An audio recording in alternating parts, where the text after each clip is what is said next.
Well, I decided to come outside for just a little bit, get some fresh air. Hope you all are doing well. Happy 4th, everybody. Please be safe if you decide to inbound wherever you go. Be safe, keep an even temperament while celebrating. Yeah, I had been resting most of the evening after doing my last lives. After I ate a little bit of dinner, and I said, "Oh, I'm gonna lie down for a little bit." I was watching this TV show, Clean House in New York. I'd never seen it before. It's like 14 years old, and I was like, "Oh, let me check this out." Okay, because I remember, Niecy Nash used to be on the franchise, and then over the years they changed different people on the show, hostesses and designers. So that's what I did in the evening. But now I'm outside, deciding to get a little bit of fresh air, and it's quiet so far. And this is how I like it when there's, nobody around. So I'm just outside chilling. Hope you all are well. I decided, let me jump on and do a little quick live for everybody. Let them know I'm okay and everything's good. Hey, Joy, how are you? Well, it's the 4th now. It's after 12 o'clock, so it's the 4th. It's the 4th. It is after midnight. But yeah, I'm okay. I'm just chilling like a villain. Hope you all are well. Well, you know, as I was saying during that other little commentary, I probably shouldn't talk about that since it's the 4th of July. Maybe I won't talk about it. But anyway, what do you think about everything that's going on in the news? Uh, the Puffy verdict, how do y'all feel about that? Bryan Kohberger, the plea deal. A lot of hot breaking news. A lot of breaking news. Oh, it's still the 3rd. Oh, okay. Oh, 11 something. Okay, where you are. You're out behind. You must be on Midwest time or out west. Where are you? Out west? Texas? Chicago? Where are you? Hey, Rhonda. How are you doing? Well, is it Randa? Miss Smith? Oh, Jackson, Tennessee. Oh, okay. Yeah, you're out behind me. Okay. Well, anyway, you all be safe tomorrow, today. Take care. You know, as I said, if you want to celebrate, just be safe. Be safe anyway because people are going to be using fireworks, children, adults, and people are very careless when they use fireworks. It's not just about people eating and drinking. It's a lot of people use fireworks, and you've seen what happens with fireworks. I did a video 2 years ago, I believe, where that guy, what was it, in South Carolina, he exploded or whatever. I can't remember. Something exploded on him with the fireworks. And I showed you all that video about 2 years ago. So just be careful because people are very careless and grown-ups, they like to give their children fireworks unattended and they go off and put them in bottles and cans and put them in people's mailboxes. And I do not recommend doing that. So please don't do that. Do not put fireworks in people's cars, throwing them in their cars when they're driving by, under their cars, in mailboxes, people front porches, balconies. Don't do that. If you're listening to this video, a child, which you shouldn't be on this network, but anyway, don't do that. Because I think if you do that, you're caught. You need to pay the piper, and your parents need to pay the piper too. Because in the end, it's parents who buy the fireworks. So, because adult has to be able to purchase fireworks. So, a child is caught with fireworks, breaking the law, vandalism, whatever. Your mom and daddy need to go to jail too. That's how I look at it. We're playing around too much with letting people get passes, children get passes. At some point, you have to pay the piper. You have to stand account for the things you do. It's just the way it is. And you would want somebody going out here and put a firecracker in your parents' mailbox or under their car, in their car, so why would you do it to somebody else? You know what I'm saying? That's wrong. Oh, you staying home? Okay. Okay, that's all right. That's all right. Yeah, I didn't want anything. I said, let me jump on here.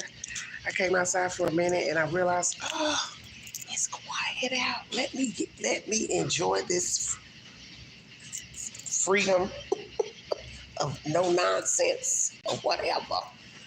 Because it seems like I draw negative attention. But I have to realize when you live in a certain place, environment, it doesn't really matter. You don't have to say anything to people. You don't have to bother people. A lot of people just don't have anything to focus on. They're negative. They're going to come around you anyway because it's a free world. It's a free country. You know what I'm saying? You can't stop people from walking by, sitting out, and it's just a free fall. Because I see this all the time with people. It don't matter where you go, Costco, Walmart, wherever. As soon as they come out, they got something to say. They're talking crazy, and you looking like, okay, I'm not talking to you. I'm not bothering you.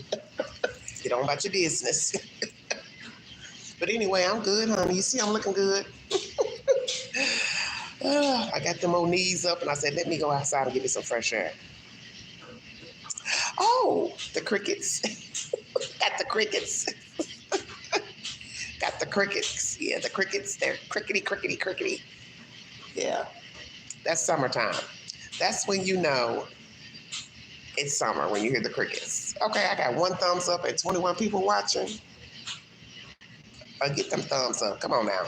Don't be coming in my playhouse eavesdropping.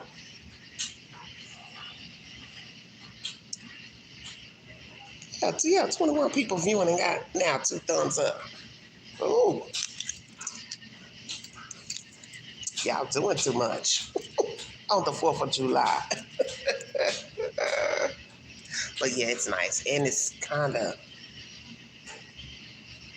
I don't want to say cool, because it's nowhere near like cool, but it's not as warm as 90, 80. You understand what I'm saying? It's lower. It's probably about 75 or something like that, maybe. I'm not sure. But it feels good out. It feels really good. Yes, it is nice. Crickety, crickety, crickety. I just hope everyone behaves today, because you know you're going to hear something terrible somewhere. That's what's so sad. You know you're going to hear something terrible. It's almost like you're anticipating by the end of 4th of July night, you're going to hear a bad story. You're going to hear, you're going to get something on the news breakout or the local news telling you that somebody got hurt, somebody was in a car crash. It's going to be something. Thank you, Joy. I appreciate that. Thank you. Thank you. A little less makeup. The makeup wore off. So I just tried to clean up a little bit before coming outside. Didn't want to look too dead because I look like I just woke up.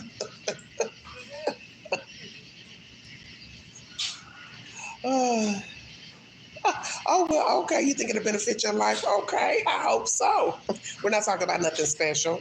I don't have anything to talk about. I'm just recapping from the week. It's been a long 2 months of talking about Sean Puffy Combs. As most of you see, he did not get bail. I'm sure he is very disappointed. Honey, he disappointed because he can't get no drugs. He can't get no sex, do no freak off. So you know he is really pissed off. Well, happy birthday, honey. Happy birthday.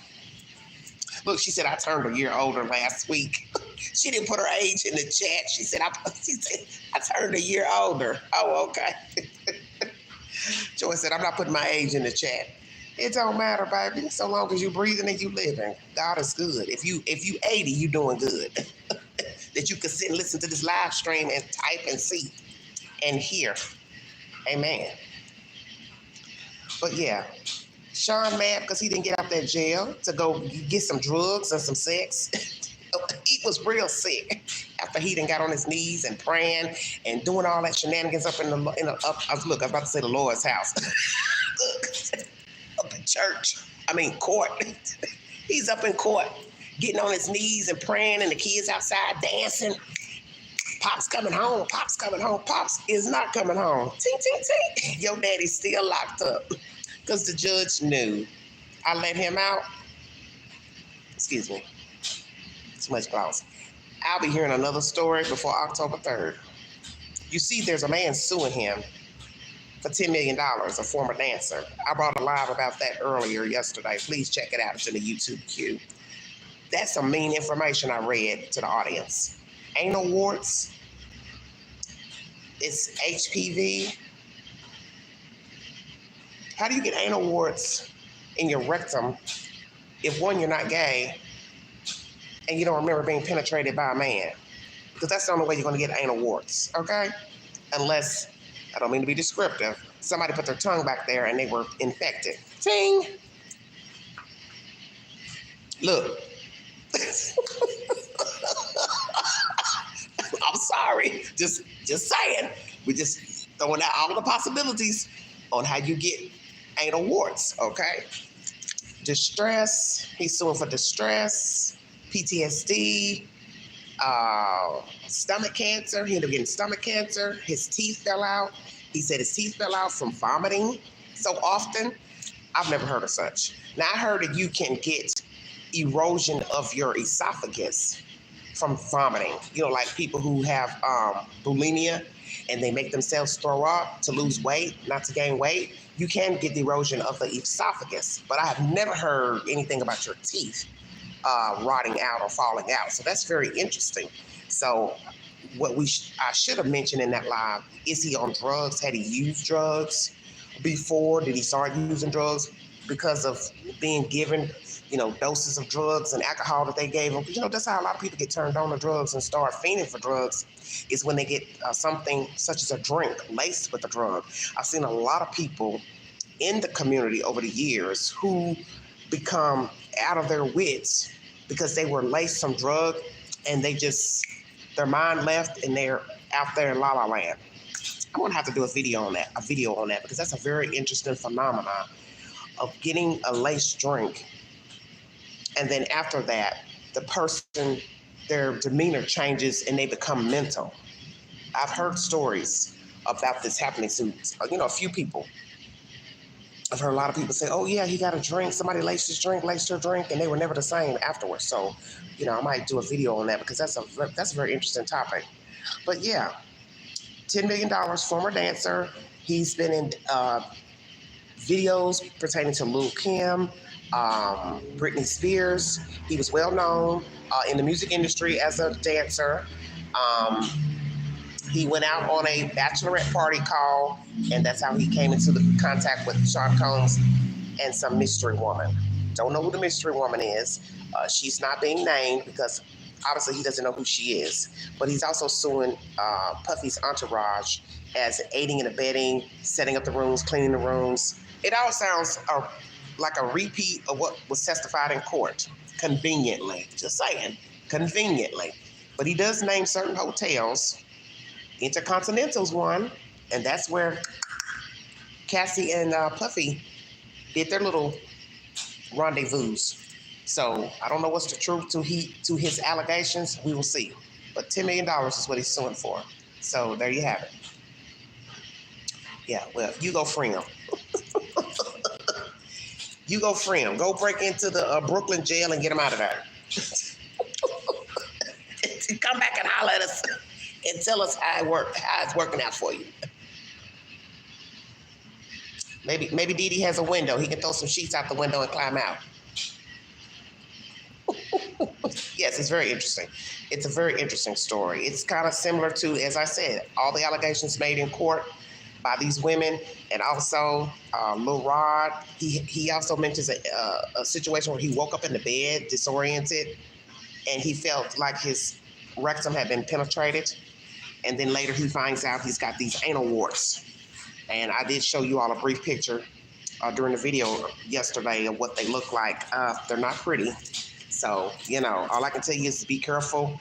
HPV is a venereal disease, and it's very prevalent with younger people. But naturally, anybody can get HPV, just like chlamydia, gonorrhea, syphilis. It's all the same. You have to use a condom as not to, get infected. Crazy nonsense. So this is why I did some shorts last night pertaining to that subject matter. I think some of these women know that P. Diddy is gay, okay? Because Jane Doe talked about that in court. She thought he was that way because he would sit in a corner and watch her perform with the escort. Now, I didn't hear Cassie mention that when she testified, but let's use deduction. This man says he got anal warts. He claims to be a heterosexual. So as I said, you can only get it but two ways. Being penetrated by a penis or somebody put their mouth, tongue back there, okay? So, and they were infected. So I want to hear some woman come forward to say, yes, I believe he is gay. We have done acts with other men. Because I think Cassie didn't want to admit that she thought he was gay or thinks he's gay. I think she was holding out on the whole truth about P. Diddy. I believe that. Because he used her, he used Jane Doe. They were doing the same similar acts with these escorts. Why you have this lady here saying, oh, I think he's bisexual. But Cassie didn't say that in court. I think she didn't want to say it. And I think she also didn't want to admit that possibly they have been with a man, that he participated with a man, excuse me. I got a feeling he has. It just, the truth wasn't told in court. I won't doubt it. Because there have been too many allegations of him preferring men. And then that commentary from Gene Deal, where he said some white man out in Hollywood or a Hollywood producer, or a producer, I'm where he's from, claimed that P. Diddy tried to perform fellatio on him at a LA Fitness. So what are you doing trying to put your mouth down there on a stranger that you don't know in a LA Fitness? I guess, steam room, sauna room. Come on now.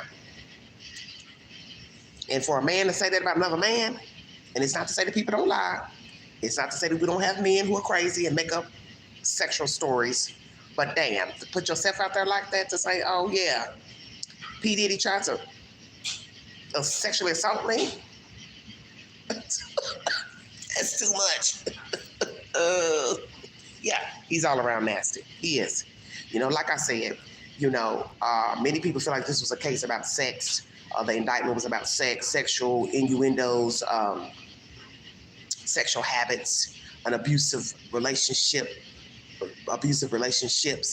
But he did blackmail people, bribe people. I do believe he set up the firebomb of Kid Cudi's car. I believe he did all that.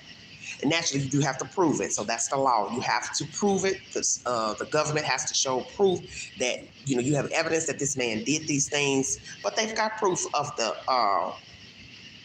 drug trafficking back and forth. You're moving drugs around from state to state. You're moving drugs around from here to here. You're flying the people in from state to state and even abroad for sexual prostitution. And that was a part of the racketeering, which these people couldn't see that because they couldn't get past him being the only one on trial. Now, what's going to happen with KK and those other people that were a part of his entourage? I don't know. Will the government try to bring forward charges? Maybe not. Since they didn't get a charge of racketeering for him, they may not even attempt to do the same with these other co-conspirators. Don't know. Because some people believe that's why KK was not brought in to testify and used as a government's witness. It's because they were going to bring charges against her for conspiracy. Maybe they were hoping that, people would vote for the conspiracy charge against Sean, but they didn't. So they may not even try to charge her. I'm not sure. But Kohberger, let's get to Kohberger. Wow, who thought that was going to happen? He has now pled guilty to the homicides of Idaho 4, and I believe there's some stipulations pertaining to that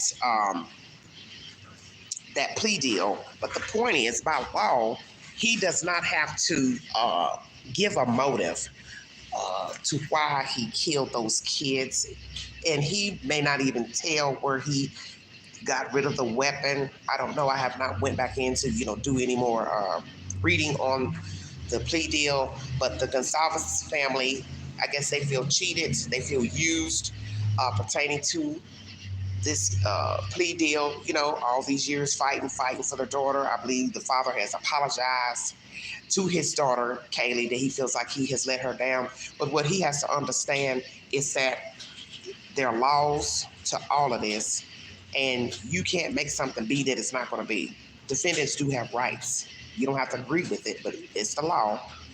As a defendant, you have rights. And this was his choice to wait to the final hour to say, oh, okay, I'm going to plead guilty. And we already know why he did it. He didn't want to face the death penalty. He did not want to get shot down by a bunch of men in hoods with damn guns or rifles. That's why he did it. And Annie Taylor probably told him, hey, They're not getting ready to let me go through all this information, hand by hand, eye by eye. I've asked the judge 1,000 times. He's telling me we're pressing forward. I don't think you have a good chance with the evidence that they have against you. They are going to find you guilty, and they are going to ask for the death penalty, and more than likely you'll probably get it. If you want to suffer some type of life and at least be able to still talk to your family until death, natural death, or God forbid somebody murders them in there, you need to take a plea deal. Now, I was reading a video or a title that said, should the government have accepted the plea deal? Now, that's a good question. So I don't know much about that plea deal stuff. Can the state reject it or not? I guess it's up to the state. If they want to press forward and say, no, we want to try you, which you already know it costs a lot of money to try a case. And then the fact that it's a death penalty case, they have to pay Annie Taylor a lot of money. She has been paid a lot of money, if you did not know that. I think Annie Taylor was tired of dealing with it. She couldn't get her way in court with pushing it, up.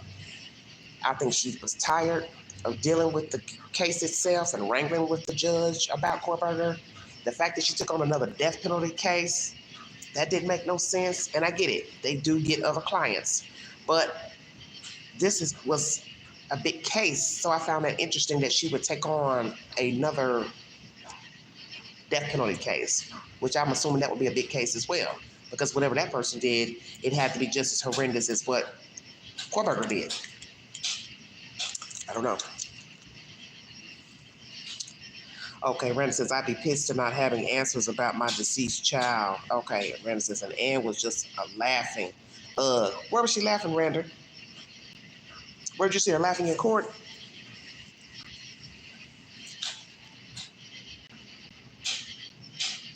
Well, you do see that in court. Everybody's smiling and shaking hands and hugging, like you saw in the Puff Diddy trial. He's hugging his lawyers, and they're acting like they're at some fancy restaurant in New York, touching and kissing on one another. People are weird. They're hugging on him, and he gets to go back to a jail cell, and they get to walk out of there. Oh, in court. Okay. Yeah. Yeah, I think. So when did you see her laughing? During this verdict? During this plea deal? Is that when you saw her smiling and laughing? During the plea deal? Yeah, I haven't done any updates. I haven't listened to Mr. Gonsalves speak about his apology to Kaylee. I didn't feel like opening the video. Because I'm just really to me, I'm glad it's over. The only problem is, yes, I would like some details, but that's the whole point. You're not guaranteed to get any details. So I don't know if he signed an agreement to say, I will tell you everything you want to know. Why I did it, how long I've been stalking him, who my target was, where I hid the weapon, why I went back at 9 a.m., why I didn't kill the other two girls. I'm sure everybody wants to know those questions. But I don't know if he signed that on the formal agreement Wednesday. So if you know, you can put it in the comments, because I have not gone into listen to any more commentary pertaining to the plea deal. Oh, before Bryan answered questions. Okay, well, what did he say, Randy? Randa, what did he say? What did Kohberger say in court? Because I did hear that he spoke. So what did he say?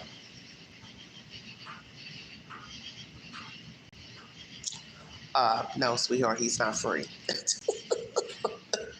Him not free, baby. Him still upstairs in him cell. He said he admitted to killing them. Okay, but I'm saying, did he give details? Because that's what the families, or at least the Gonsalves family, wanted. Now, Maddie's family and Ethan's family, they're content with the plea deal. They're not contesting anything.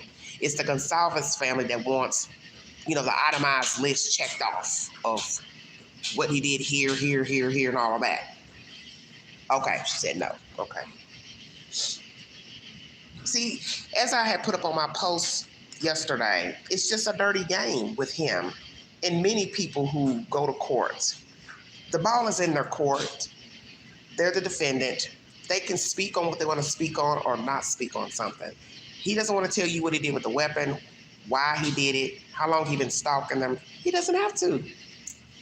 Unless, like I said, it's in a written agreement for the state to say, hey, we are not going to sign off unless you answer this, and this.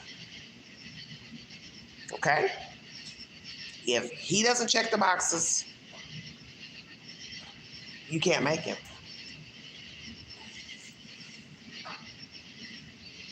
It would have to be, they mandate, well, we're not going to give you the plea unless you answer all of these questions first. Then we will sign off on giving you a plea. Because I believe this has happened with many other defendants. Take us to the body. You've seen that in many videos where the police will film going out into the wilderness, rivers, wherever, and they take the defendant out in handcuffs, and they say, in order for us to give you this plea deal, the district attorney, you have to tell us where you put the body. Show us where you dropped the body off. And that's when you'll see those videos of defendants going out into rivers and ponds and stuff and showing where they dumped the body in order to get life in prison. I'm just wondering if Dr. Phil will try to talk to Bryan. Why Dr. Phil? Hey, Punya. Hello, dear. Why Dr. Phil? Well, I feel like this. I'm sure he's going to pick a person he wants to talk to. Dr. Ramsland, she has spoken, but naturally she can't speak on certain things pertaining to his grades and his performance in school because it's against, the university's protocol. But she's basically saying that he seemed okay to her when she was teaching him and he was a student. So I meant to do a short on that, and I forgot to do a short on that about Dr. Ramsland. But she has spoken to, I believe, News Nation, and certain things she can't reveal, about Kohberger as a student because it's against university policies. But she didn't notice anything out of character. But that's the whole point. How would she notice anything? Just him sitting in the classroom with a whole bunch of other students. They're supposed to be listening to her. So what is it that she could tell people? It's not like, if she worked with him one-on-one and was alone with him and had, private conversations often, that she could say, oh, well, he would, ask me strange questions, or he behaved strangely when we were alone in conversation or Skype or whatever. What could she tell? If he had loud outbursts, in the schoolroom, it'd be different. She could tell that, but she didn't have anything, negative really to say about him. Just a lot of crazy nonsense. Hello, Raj. How you doing? He always tried to talk to people in jail. Oh, Dr. Phil. Okay. Well,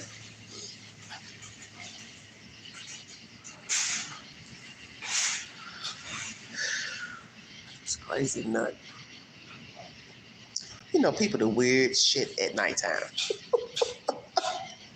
Some lady pushing in some damn plants that ain't barely got damn no leaves on the plant on the vine.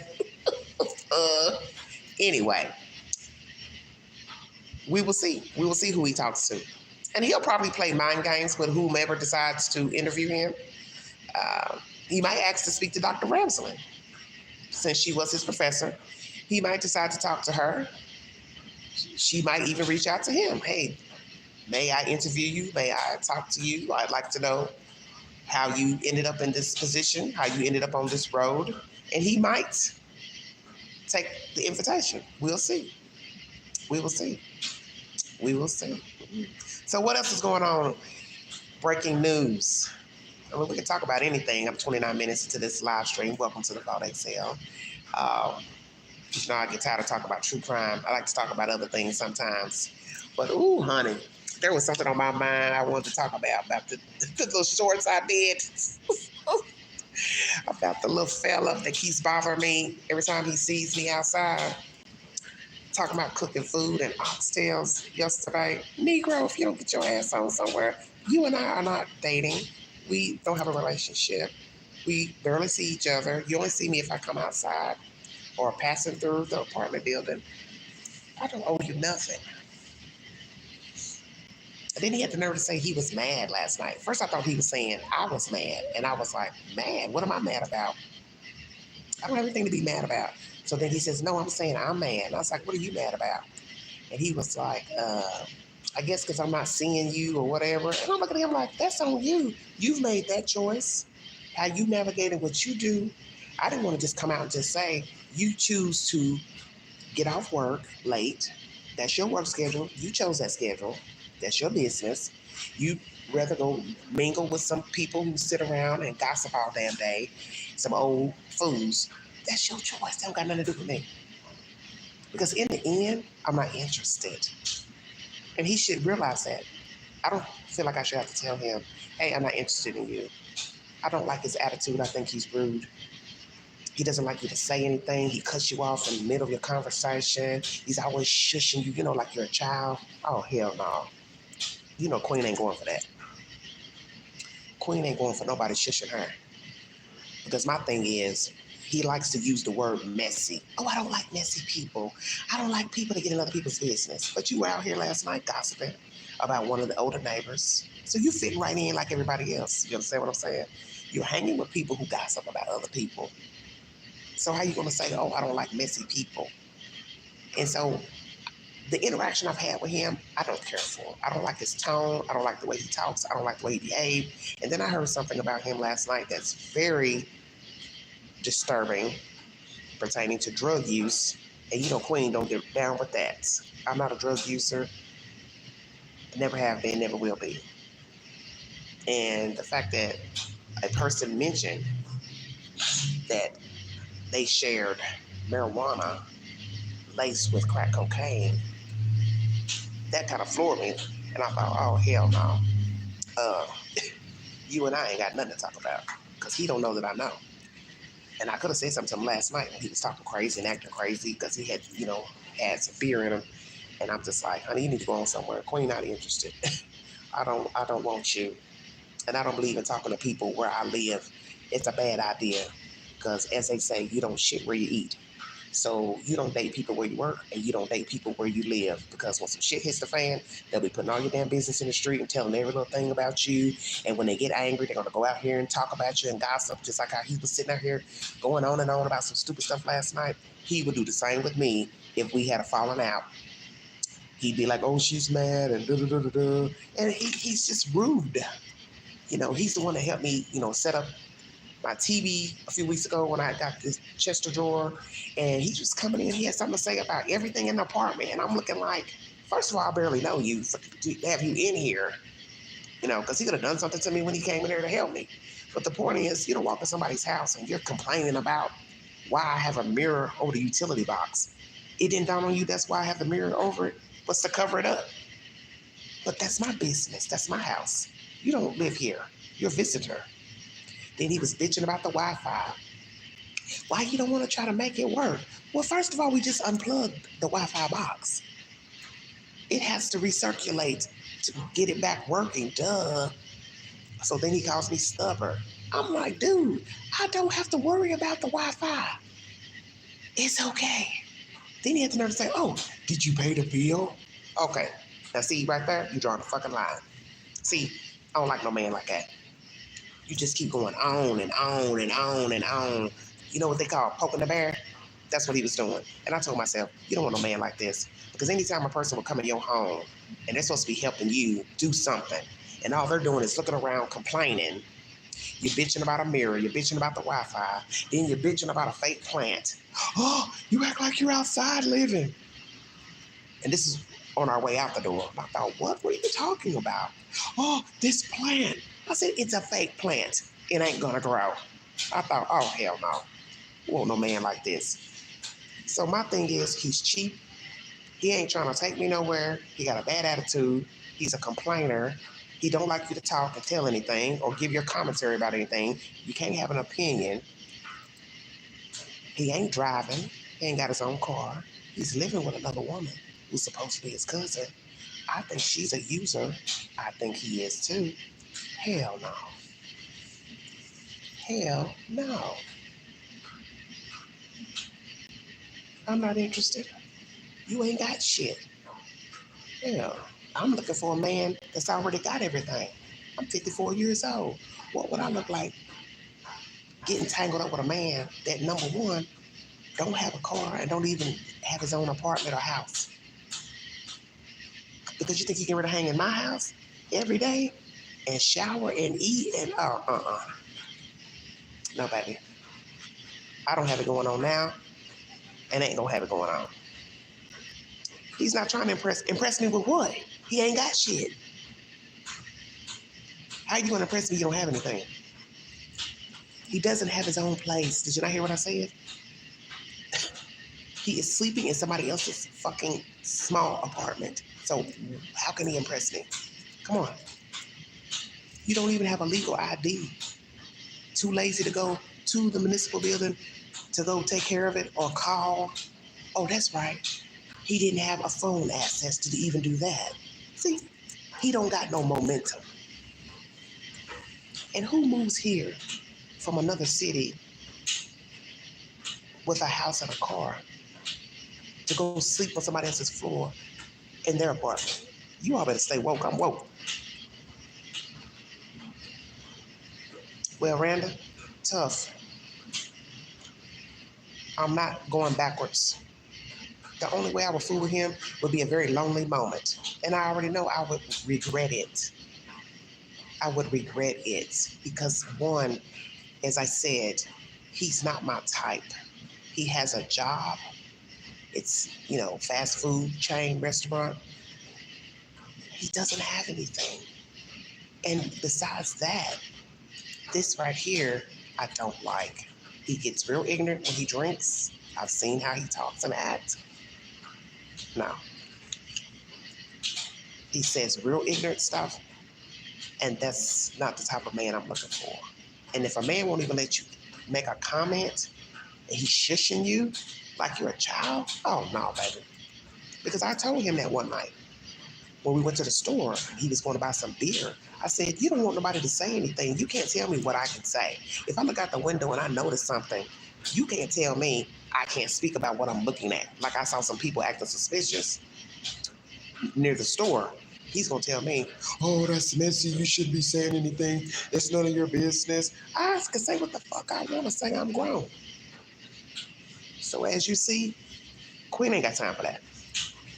I don't got time for that. I know I wouldn't be happy with him. He's not somebody I would want to be out in public with, going anywhere. I already know that. So it wouldn't be productive for me. And that's how I look at life. I got to think about how I'm perceived. And I know that if I walked out here in public with him, I wouldn't be perceived the way I want to be perceived. I know people be looking like, what's she doing with him? Why is she talking to him? That ain't Queen. I think about stuff like that.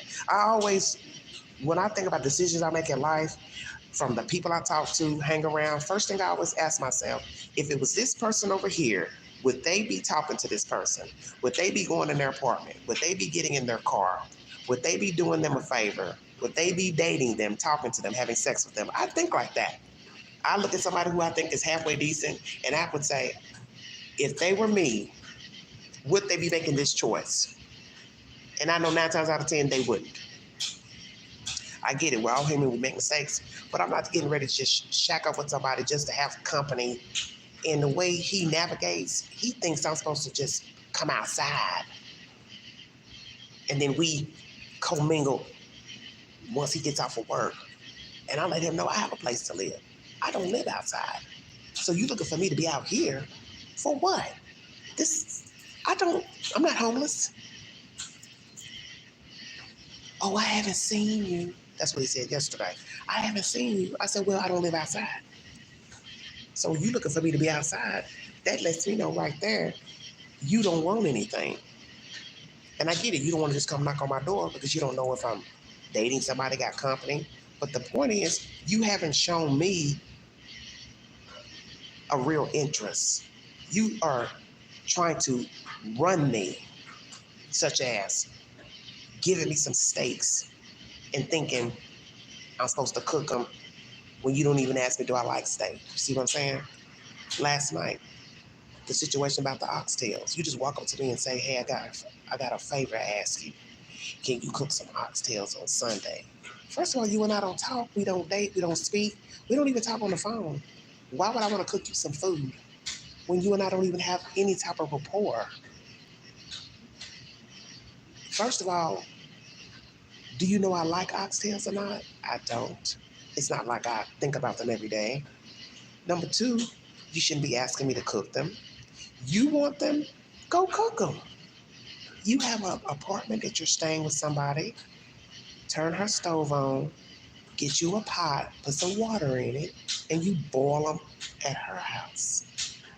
Why are you wanting them to be cooked at my house when you and I don't have anything going on?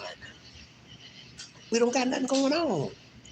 And that's what pisses me off about these men, especially these black men. They just throw themselves out there to tell you what you should do, and you're supposed to just jump and be like, oh, okay, bring them to my house, I'll cook them. We're not dating.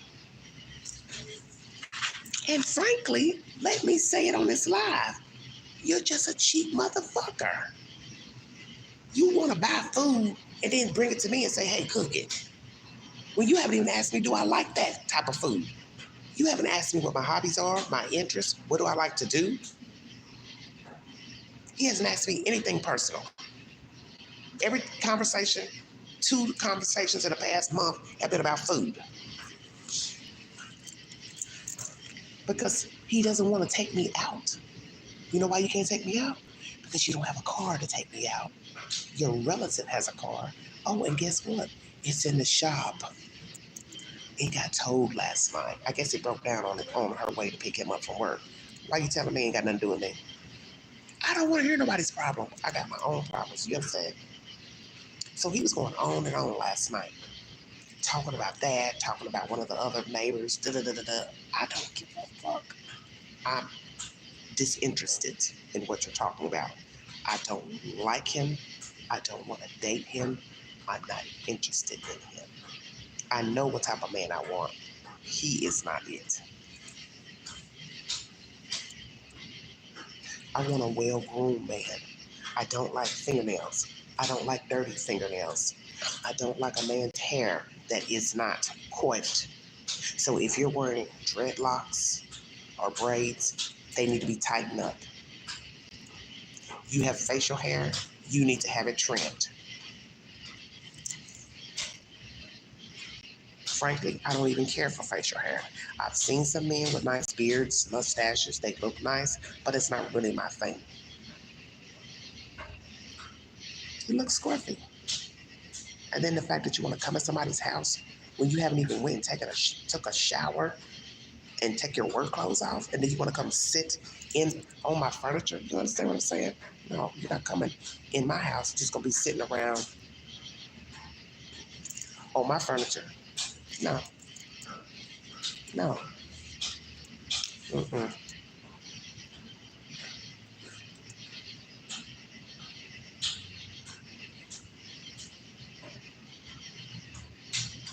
I don't have time for it. So that means me being to myself and alone. That means just that. But I'm not just taking up with any old Joe Schmo just to say I'm talking to somebody or just to have company, because it's obvious he and I don't have anything in common. So it's pointless to go in and have him come over and visit when he's already been in my house and rude. That one time I told you all about when we was watching a movie, and I should have never let him come over. But as I told y'all before, he had caught me off guard when I was outside. And he was like, oh, I thought we were going to get together and watch a movie. And I stupidly let him come in after that time he set the TV up. It was a big mistake. And I knew it was a big mistake. And all he did was complain and moan. while watching a movie, and I couldn't make a comment about the movie, and I just was like, this is my fucking house. I pay the bills in here. I pay the Wi-Fi. So if I have something I want to say about what they're doing in the movie, it's my fucking business. That's not a person I want to be around. If you were a woman and acted like him, I wouldn't want to be around you. Hey, Katie, how you doing? Yeah. If you were a woman and you acted like him, I wouldn't want to be in your company. Just moaning, moaning, moaning. You're all up in somebody's house, bitching and complaining. You're a visitor. And when you go in people's houses, you're not supposed to say anything about whatever you're seeing. Okay? Everybody knows this. So anybody knows me, I have a very clean home, very nice, very simple. Nothing is out of place. So why are you coming here saying something about a mirror covering a utility box? That's the fucking reason it's up there. Because I don't want to look at the utility box. I don't owe you an explanation about that. So see, it's those little things, the snide ass comments. And then like last night, he was on one and just wouldn't stop talking. And I was just like, man, get the hell out of my face. Because you're boring me. So finally, I got up. I did. I jumped up. And I said it. I said, I'm sick of this shit. I don't want to hear nothing else nobody has to say. And I walked off. Just, I'm not interested. Not sure there are any sane men out there anymore. Oh, well, I would hope that somewhere there is a nice guy. I mean, I know what I'm looking for. I know what turns me on. And I want, a mild-mannered guy. I don't like a loud man. I don't like a man that's his hygiene's not up to par. I don't like dirty fingernails, toenails. I like you to be clean shaven. If you got a bald head, have it bald. If you're gonna wear a low fade, have it shaped up nice. That's what I'm into. I don't like boisterous men. I don't want a man with a lot of kids. I don't want a man with a lot of drama, family drama. I don't want no parts of that. That's another reason why I don't want to talk to him too. He has a relative that lives in the building. So anything that go on with them, I would have to hear about it. I don't want to hear about it. And I don't want other people coming to my damn apartment. So just imagine if she needs some butter, a soda pop. Oh, she thinks she can just come to my apartment. Yes, I need a soda pop. I need some of this. I need an extra roll of toilet paper. Oh, no, we ain't starting that shit. We're not starting that shit at all, honey. We're not about to have that. That's the very reason why I don't want to talk to him, because he has somebody connected to the building as well. I already know that would be a problem. Honey, Queen thinks of everything. Thank you. Thank you. I appreciate that. Well, I've been kind, and it has not worked. It has not worked. I've been kind to a few men over the years, and they don't want anything. A lot of them have, women, friends. Some were married. Some had girlfriends. Some didn't want a commitment. Some didn't want a date. They just, want a fly-by-night chick. And, I feel like as you get older, you got to have some self-worth. And I'm more than that. Just somebody house you can just come over and visit and watch a little TV, eat a little food, drink a little drink, and then you want to touch and then get on about your business the next day. And then I don't hear from you. I'm worth more than that. And I would say to a young lady, you have to know your worth. And that gets old. We're all grown. We all get lonely. You want to have a little fling, whatever. You have to know what comes with that. So, it is what it is. But ain't no grown man getting ready to come up in my place and just take over and start, using stuff, water, soap, detergent, expecting me to do everything. And you're really not offering me nothing in exchange. And I'm just going to be truthful. I can't say that he can offer me anything because he lives with somebody else, a relative, a female relative. And right now, she's not doing the best. I don't know what her financial situation is, but she's probably expecting him to pay for that truck that broke down. So what if I needed something? What if I needed a bill paid. As I said, we've never gone out. You're sitting here living with somebody else that you say, oh, that's my relative. But you're having to pay all her bills. How are you going to go out here and date another woman and you're living with a woman and you're paying her damn bills? That don't look good. I'm sorry. And I get it. You staying with somebody, you're supposed to pay them something. But it's just like, to me, you're taking care of her. That's a difference. And that's between you two. I don't care. I don't care because it don't concern me. It would only concern me if I was interested in him. And I would have to have a talk and say, well, how are you going to help me? Because you're over here helping her. You ain't going to be able to help both. You know, she's not a child. She's able-bodied. So what's the deal? Nah. Hey, a real question. Do ladies like prefer fit guys with a six-pack over with money? Too many nuts out there. Been there, done that. Okay, Katie.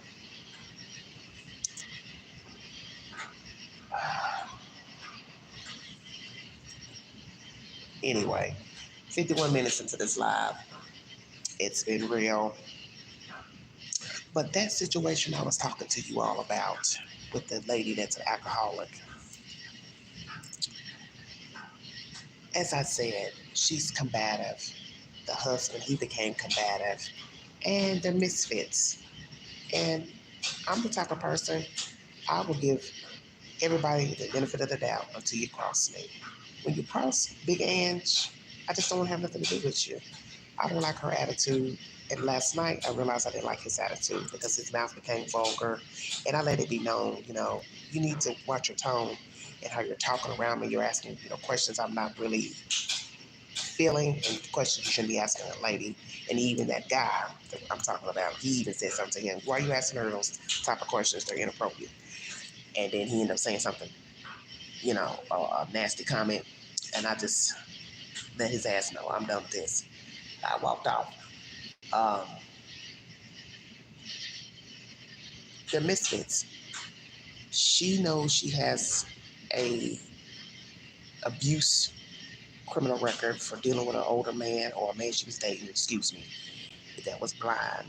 He now lives out in Oklahoma, she says. So my thing is, if you've been down that road with somebody previously to where you end up getting a criminal record, you did 3 weeks in jail, had to be on probation for 2 years, why would you get with another man who has abused drugs, abusing alcohol? So are you. He has EMS. So that means he can't walk, can't hold himself up. He's always passing out, drunk. Why would you set yourself up for that? Because I believe she's tired of dealing with him. I could see it in her. And I noticed that last night. So, yep, and so is your mama. Tell your mama I said that. I could tell the way she was getting angry when he was speaking, that she was tired of dealing with him. And she has made comments about that. She's tired of people coming to her saying he's passed out, falling, woo, woo, woo. That's a sign to me she's tired of dealing with him. Now, her response is, well, I don't like him going outside if he's been drinking. But like I told her, he's an adult. You can't make him stay inside, nor can you lock him out, because that's a form of abuse, locking him out of the house. Now, he had his own key last night, but you all understand what I'm saying.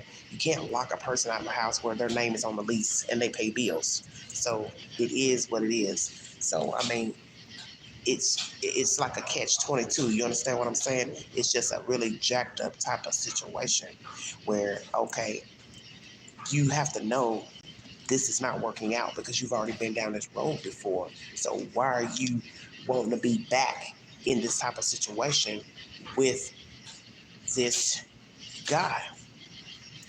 And that's what makes no sense to me. You have a criminal record for abuse with a blind man. Now you have a man that you're with who's a former addict, also abuses alcohol. You abuse alcohol. What is the point? And I told her, I could see you're not happy. I told her that. You're not happy. I can see that you're not happy with him because you're getting angry over the smallest of things. This is not working. Honey, you're not talking about nothing. Get out of here. So, like I told her, I'm not trying to tell you, you know what I'm saying, what you need to do, how you need to live. That's not my place. But your situation is negative, and you seem like you're getting upset and frustrated in dealing with him because he has multiple sclerosis.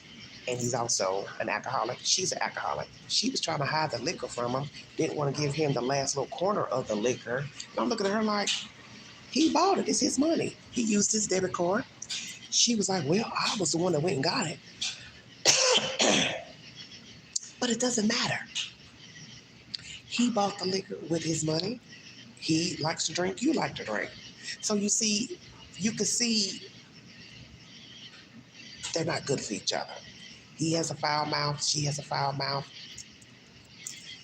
They're a problem. And I frankly just don't want to be around people who always got shit going on. You know what I'm saying? They don't know how to talk. They don't know how to act. They're rude. Just like right now, that guy just walked by. He was trying to get my attention. I'm talking on my phone. He went on about his business. Thank you. I'm not ready to stop talking on a live to acknowledge nobody because I don't want to be bothered. I got 13 friends, or at least a few friends in the chat. I'm doing me. So anyway, y'all see how I played that off? You didn't even know it. He was standing feet away doing all this. Boo boo, I'm busy. Look, I'm on TV. I'm doing Queen right now. Get on somewhere. And please don't come back and try to sit down and talk and conversate. And, hey, you want something to drink? You want this? I'm going to still keep talking in this phone like I'm talking to my dead mama or my dead daddy. But anyway, she's an abuser. He's an abuser. They're both alcoholics. The fact she was trying to hold out on the liquor, the last bit of liquor, didn't want to give it to him, and didn't have the nerve to say, he don't need it. And I'm like, hell, you don't need it. You are in the same boat he's in. You are both abusers of alcohol.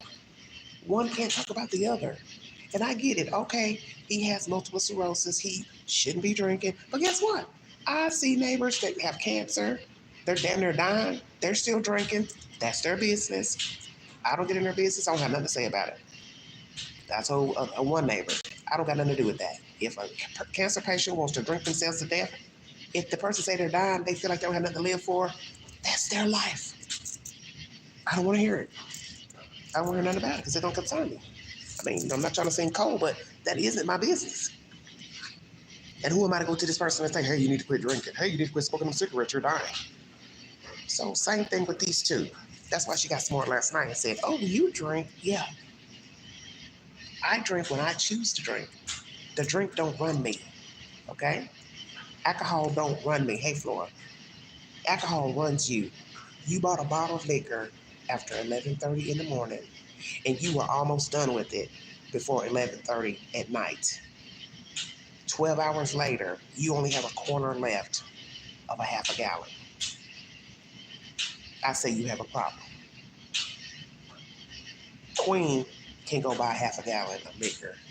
It's not gone in 11 hours, 12 hours, okay? And I'm not the subject. And I let her ass know that. Don't try to up me by saying, oh, you drink? Yeah, but I wasn't drinking while you and I were talking. And I was trying to do the live last night. I hadn't had any alcohol. But that's what people do. They don't like feeling like they're on Front Street. So they want to turn to you and then try to say, oh, well, you're doing the same. No, I'm not.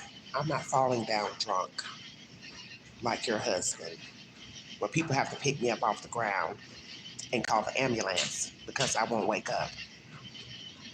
I'm not reeking of alcohol and sitting around people so they can smell me, because she was reeking last night when I was talking to her and she was sitting beside me. She smelled horrible. I mean, it was coming out of her pores. But that's her business. But I let her know, your tongue is ruthless. And you need to learn how to talk to people, because you pop off for nothing. Even when I didn't have a camera on, I said, you've done it before, and you can't get mad at people and go off just because you think you can. I get it. There's some people that might, antagonize you about your husband being drunk and being having MS. But that's between you two, and you two need to work that out. Maybe you need to go live somewhere where he can't go out in public and be drunk and people can come back and bang on your door and say, hey, you need to come get your husband. He's passed out, he's passed out, he's passed out. Because that's all I've been hearing the past couple of days. Somebody had to go to her door and knock and say, hey, your husband's passed out. Okay, I've heard it like 2 times this week. It don't look good. And that's what I was trying to explain to her when I was doing the live. Something bad's going to happen, and you're going to be held responsible again, and you may be right back in court trying to explain yourself why your husband's got a busted face, busted head, brain bleed. They're going to say, well, where were you? They may even cite you for going to the store to buy the alcohol, because they can say, oh, well, you're an alcoholic, he's an alcoholic, you know he has multiple sclerosis, you're buying the drink, even though it is his card, but if he can't go get it, you're at fault too, because you're going to the store to get it using his card. See, the state can bring forward charges any type of way they want. As you saw with the Puffy case, many people felt like that was souped up charges, and the state finessed their way to bring forward an indictment. Well, guess what? Something happens to your husband who's disabled on your watch, the state could find a way to try your ass. And she should know that from dealing with the last guy, who she claimed was abusing her, but yet he was blind.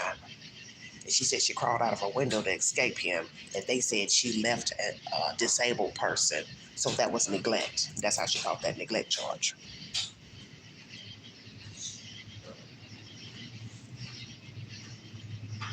Yep, so does your mama, David. Your mama talk too much. She eat too much. Tell your mama I said hello. Y'all, alcohol is usually the thing fueling most of the craziest police body cam videos.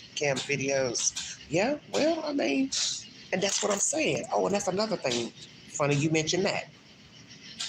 She had a card in her hand, and she told him, do you want me to read what's on this card that came in the mail? And he said, yeah, I don't care. So she thought it was a warrant for his arrest. It wasn't a warrant. It just had the warrant number, but it had a due bill. So he owes money for a public intoxication situation that happened a while ago, where police was called. He was drunk. They took him to jail. Some of the neighbors said he really wasn't doing anything, but maybe some people got involved saying, hey, he's not doing anything. He's just, drunk. Ooh. Whatever happened, I don't know. I wasn't there. But the point is, the card came in the mail with a due bill. Do you know that bill is $4,000? $4,000, I think 111 and some change. I thought, what kind of court cost is this? Because it had all these different numbers with different amounts across from it. And it totaled at the bottom to $4,000. And I have never heard of a court cost costing that much. I think they also got him for disorderly conduct with the public intoxication, because he had maybe fell and they were trying to act like he didn't want to go with them. It was something crazy. The point is, what I just told her, this is not what you want for your life, dealing with this type of drama. And so he was making jokes because he's a drunk. He was saying they're going to have to get it from the muscle, get it from the muscle. Okay, they're not going to get it from shit.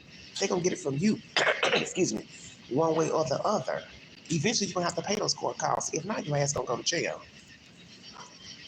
So she's sitting up here acting like she's tired of dealing with him. She's tired of babysitting him. She's tired of worrying about people coming banging on the door because he's falling down drunk or passed out. He don't pay them court costs. She won't have to be worried about him. His ass going to be incarcerated. And she ain't going to do nothing but get that debit card, I'm saying it, and run it up and be broke and don't got household items. And that's another thing. She talks about she can't eat. Most alcoholics don't eat because alcohol is their food. I gave her a piece of chicken breast yesterday, fried chicken breast, which I said I wasn't going to give her nothing because they get money every month. Buy your damn groceries. I'm not here to make you eat. I'm also not here to feed you because it's not my responsibility. But she took a piece of the chicken and ate it, and then she started acting like she was gagging because she says, oh, I can't swallow it. And I said, well, that's a bad sign that you cannot take down solid foods. because your body is used to the alcohol. And maybe a week or two ago, she was complaining about stomach pains. Her stomach was hurt bad, so she was trying not to drink liquor, just drink beer only. The beer was a little bit better on her stomach than liquor. That's because you're now getting probably cirrhosis of the liver. The fact that your stomach is hurting, that's the road you're getting ready to travel now. So you're getting ready to have liver problems, and then eventually you're going to have kidney problems. He's going to have the same damn problems, if not already. So her talking about, oh, I don't want you to videotape me. I'd rather you be my therapist. I said, I'm not trying to be your therapist. I said, I'm trying to share your story with the world so people who maybe are suffering can understand, yes, there are other people out here like this, like me. And maybe you can watch the video, play it back, and tell yourself, wow, I don't sound good, even though you all couldn't see her. But sometimes you listening to yourself, spin your story. Hey, Sammy, you can say to yourself, I'm not in a good situation. I'm not treating myself well. I'm not loving myself. I may need to go get some help. And frankly, that's what they both need to do. She needs to go to rehab. He needs to go to rehab too. And they need to go to a separate one, not together. And we have learned about people going to rehab. They tend to still go out here and pick people who are addicted to drugs and alcohol. We've heard that story 1,000 times. They still go out here and pick the same type of people who are addicted. And the fact that he ended up getting some crack cocaine the other night, rolled up in some weed, and the person who just walked by me allegedly gave him that joint, it's only a matter of time he'll be out here craving that shit and be looking for it and trying to buy some damn dope. And then she'll be sitting up here taking care of a drunk and a crackhead. Ting! And that'll be something new for her to complain. He's buying drugs now, blah, blah, blah. Angela ain't about to listen to it. Because one thing, you're not coming up at my house talking shit. You're not carrying a bone. I don't want to hear it. Now, I pass you outside because I got to walk outside to get to where I'm going. I don't have to listen. As you see, I'm out. There's nobody around, thank you, Jesus. But I don't want to hear that type of talk. I don't want to hear that negativity. So it doesn't matter if I was at work, I'm walking in my home, I'm walking in the building, I'm walking in Costco. I don't want to hear that negative talk. I don't want to hear anything about drug use. I don't want to hear anything about alcoholism. I don't want to hear it. Because one, it's not my problem. I have my own problems. Okay? And as you see, I'm out here right now, fancy free. I'm not drinking because I control if I want to go have a drink, a wine or a liquor. And a lot of people don't have that kind of control. See, a true alcoholic would have a cup right now. Do you understand what I'm saying? And that's what I let her know. You don't see me with anything because I have control. You do not. You do not. And that's what you have to tell the bottle. I'm not going to drink you right now, even though I got you, but I'm not going to drink you. I got access to go get you, but I ain't going to go to the store today. Do you understand what I'm saying? And I get it. Some people are not in that place. She's not in that place. She's got to drink until she's eyes closed. He's the same. Drink until you pass out. That's a terrible way to live. I don't want to ever be dependent on any type of substance to where I don't have any bowel control. I can't control my urine. I'm passing out. People got to help me up. They got to go knock on my door to get help. I don't want to live like that. And I pray to God I never get to that point. Whether it be from a substance, weight, physical condition, because there are many things that can get you, you know what I'm saying, disabled. I pray I never get in a situation, as I have said, to where somebody has to take care of me. Because as I told somebody maybe 2 weeks ago, I wouldn't want to live myself if I have to depend on another human to bathe me, feed me, you know what I'm saying, prepare my meals, things like that. I don't want that. I don't want to be in that situation. And I don't think anybody would want to be in that situation because that's a terrible place to be. It's a real terrible place to be.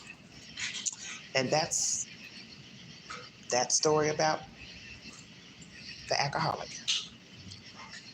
Uh, I'm going to limit any type of dealings with her because we don't really deal with each other. We only see each other in passing, you know what I'm saying? But I'm not going to be giving her any food anymore. I'm not going to offer her anything to drink or her husband because he was very rude last night and that really pissed me off. And my thing is, I'm not going to be aiding foolishness and a person who has a debilitating, you know what I'm saying, disorder. Because I don't want to be looped into aiding a disabled person. So if they drink, it's on them. Where they get it, that's their business.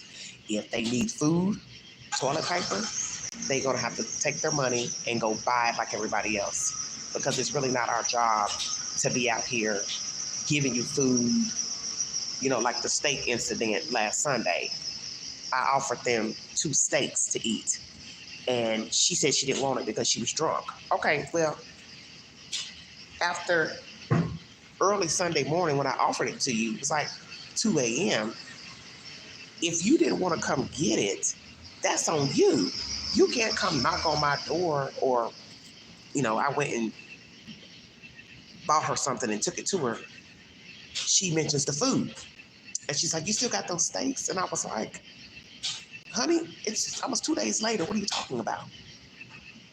And then she brought it up again last night. She says, well, I thought you were getting ready to go get them because you were like, you'll get back with me. I said, I was tired. I had been running around all day that last Monday. When I got home, I wanted to sit down, eat something, cool out. And I shouldn't have told her I'll get back with her because I lied. I didn't get back with her. I don't owe her anything. When I offered you the food, you did not want to take it when I offered it. And you would have never came and asked for that food had I not went to your apartment door on Monday to give you what I had to give you. So it is what it is. So I believe she came by trying to knock later that evening, wanting those steaks. I didn't get up and open the door because I'm not opening my door. Because my thing is I didn't send for you and I didn't invite you. And you need to take your money and go buy you some groceries instead of buying liquor and beer. That's a personal choice to take your check or his check and buy fucking liquor until there's no more money on the debit card. I don't have anything to do with that. They do crave chaos. They do. They do crave chaos. And that's what people need to understand, that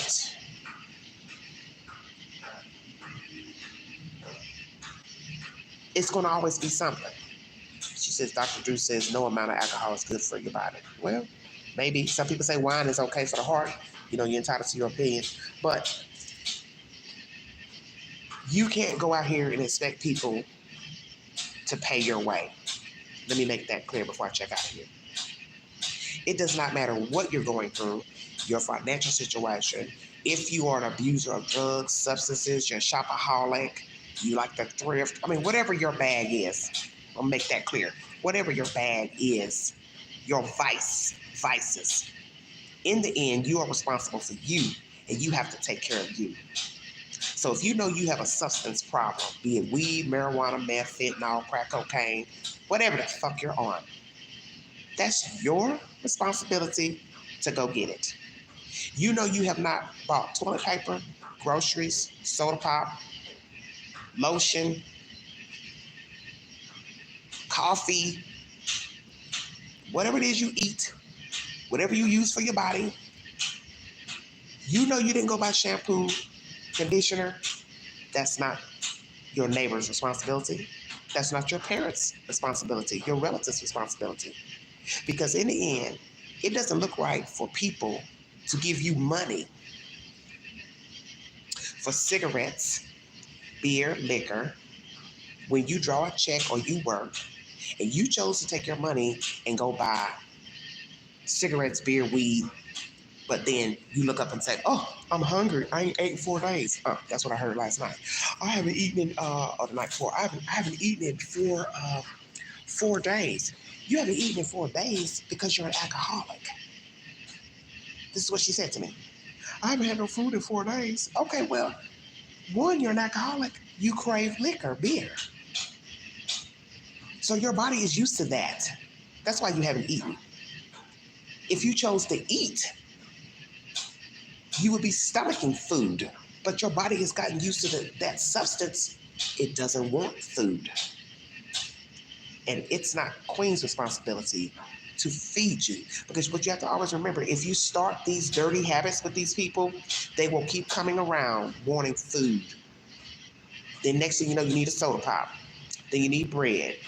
Then you need a side, a baked potato, some rice. Then it's toilet paper. See where I'm going? Then it's dishwashing liquid. Then it's detergent.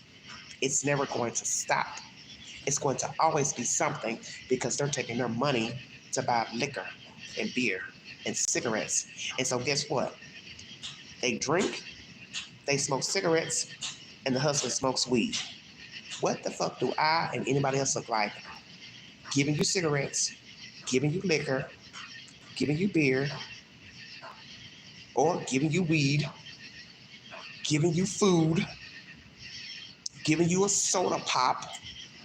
That was last week too, remember? He said, oh, we don't even have anything to drink.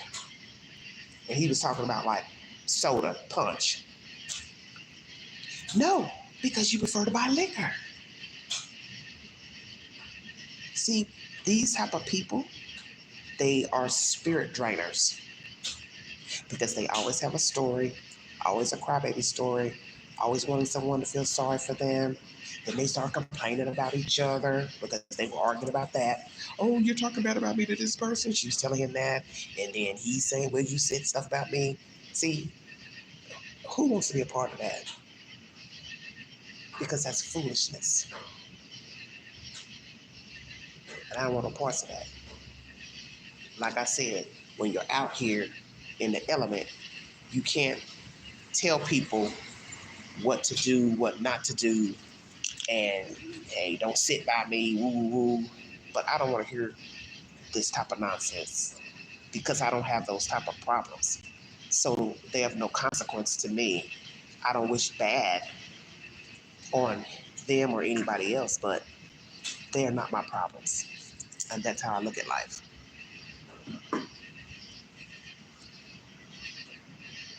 On and on if you do it once. Exactly. And that's a bad habit to start. Even if a person isn't on drugs or alcohol, just the borrowing, bumming for necessities.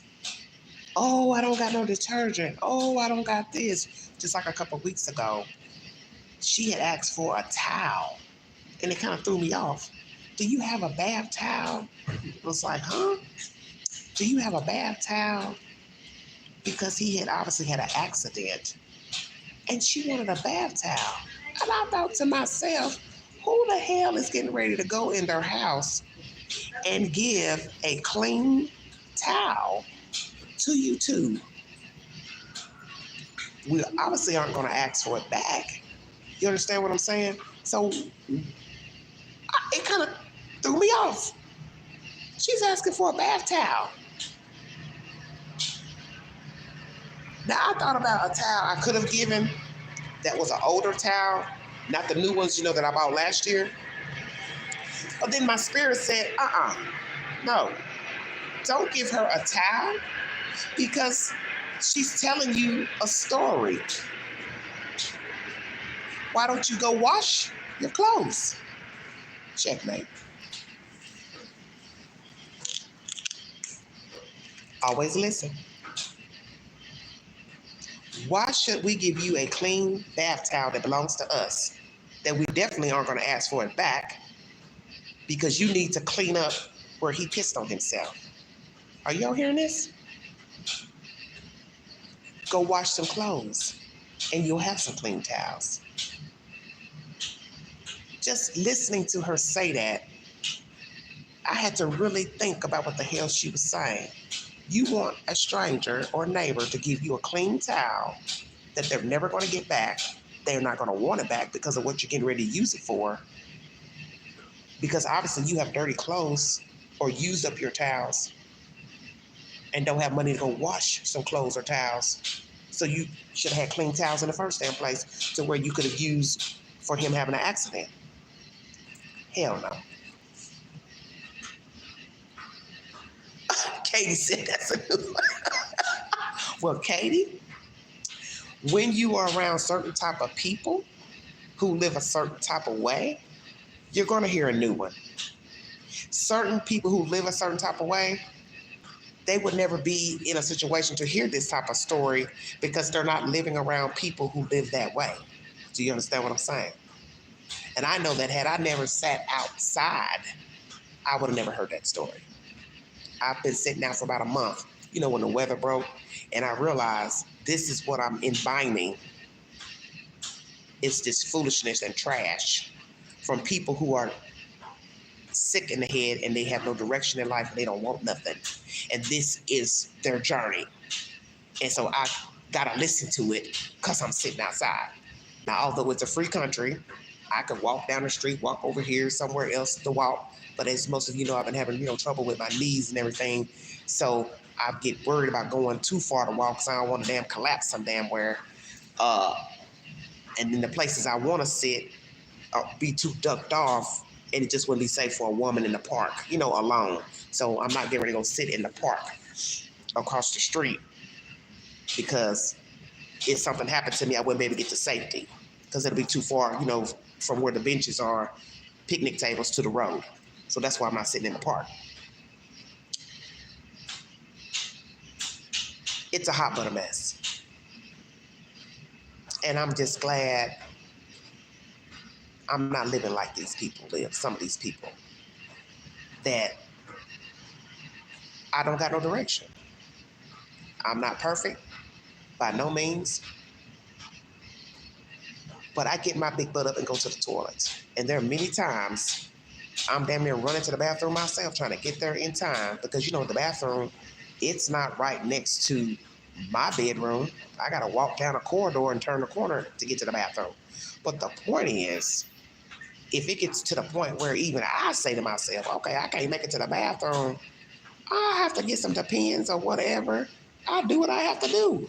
Because, naturally, as you get older, you get bladder problems. But I know why he's not making it to the bathroom. He's not making it because he abuses alcohol. And he also has the MS, which causes, him to pass the urine, maybe without knowledge. Then she needs to get him some Depends. And that's what she needs to do because he's not going to think for himself to say, okay, I'm having bladder control issues because of my disease and me drinking. I need to go get me some Depends. She needs to buck up and say, honey, you don't have control of your bodily functions. It's time for you to start wearing Depends. But we already know she is not getting ready to do that because she'd rather take the money, his money, and buy alcohol. You're not buying food. You're not buying toiletries, detergent. You ain't washing clothes. You don't got food in the house. You don't even have a Mountain Damn Dew. You ain't about to go buy no damn Depends. She says, I avoid people in my apartment in case they're needy. And see, Katie, that's why a lot of people don't like befriending people in apartments because you can get a problem neighbor anywhere. I don't care if you live in a very expensive apartment complex, you're in low income, you're in a trailer park. It doesn't matter. All it takes is one bad apple to be a problem. But the point is, when you see people who seem to have just issues after issues, just from watching them, you probably should say, I don't need to be dealing with them because I don't want to be latched into some drama. And I do live around people who tend to be chaotic. Although I live in a very nice area here in Knoxville, I live in one of the best areas in Knoxville. It's the place that's not the best. You understand what I'm saying? Okay, I live near homes I can go to the corner and walk up the street to the corner. Matter of fact, I might take you all up that street one day. Those are probably $1 million houses. So I'm not in no bad area. It's the place. It's mixed income in with, you know what I'm saying? It's working, middle class, and the wealthy mixed in. Now, some neighborhoods in America, they're not mixed in like that. But I've lived in places that had mixed incomes. You'd have working class, middle class, wealthy. One apartment building might be working class people. Then you go a couple blocks up, the houses might be worth $700,000. So that's the type of area I live in. It's mixed. It's mixed with college students, working class, all of that. Middle class is mixed up. That's it. Well, and you've got to have money because rent has gone up. Rent is more expensive now here in Knoxville, Tennessee, and the surrounding areas. Even out in the county, rent's gone up. And even in this city, they're not building the places fast enough to house people. And even the places that they're building, they're very expensive. You're going to have some money, to be able to afford the places. That's just common sense. You're talking about the rent's going to be now probably about $1,100 to $1,300 for a nice 1-bedroom. You're going to have good credit, no criminal history, no bad rental references. Just like anywhere, it is what it is. So I'm going to check out of here. I want to thank you all for chopping it up with me. I hope I brought you some entertaining content. For those who are coming in late, we briefly talked about Sean Puffy Combs, his guilty verdict on 2 counts of prostitution by transportation. Bryan Kohberger has taken a plea deal. Gonsalves family is not happy with the plea deal. And then I've talked about just things I've experienced here lately with neighbors or people I've come across that I don't really deal with. And I just think it's a shame when you can't, go outside your own door and just get a breath of fresh air, that you have to be, subjected to behavior that's, as I call, ignorant. But that's anywhere you go. So I could easily walk off the campus, go somewhere and get the same type of behavior at a job, public transportation, the mall. We just have ignorant people out here, and you have to learn how to deal with them so as you don't end up a Dateline story, news story, or, locked up in jail. And that's what I was trying to tell her. You have got to learn to get some temperament about yourself. I said, we all are a work in progress. I have bad days I want to pop off, go off, but I have to learn. I can't get mad and curse people out, even if they have said rude, disgusting things to me. I got to pick and choose how I'm going to respond. Now, last night, I could have been real ignorant with the commentary I was getting from the little guy and then her husband. I just said what I had to say, and I walked off and kept moving. And as you see, one of those people walked by me just a little while ago, and he saw I didn't want to be bothered because I was on my phone going live, and he got his ass on somewhere. And that's fine with me because I don't want to be bothered. I don't want to hear anybody's problem. I don't want to hear anything about he said, she said. I don't want no parts of it. And I'm going to tell you something else that was crazy. When he was walking by, he was talking to himself. Who are you talking to? Who in the hell were you speaking to? Because I believe there was another person walking behind him, but I don't think he was talking to that person. So, therefore, who are you speaking to? Exactly. But what's the old saying? So long as he didn't answer. But that's the point. While he was gibberish, hell, I don't know if he answered himself or not. And I wasn't trying to find out. That's why I kept talking to my phone. That's why I was talking to my damn phone. I wasn't trying to find out if he answered his damn self. Y'all know I'm a fool. Have a wonderful 4th. Thanks for keeping me company this late morning in East Tennessee.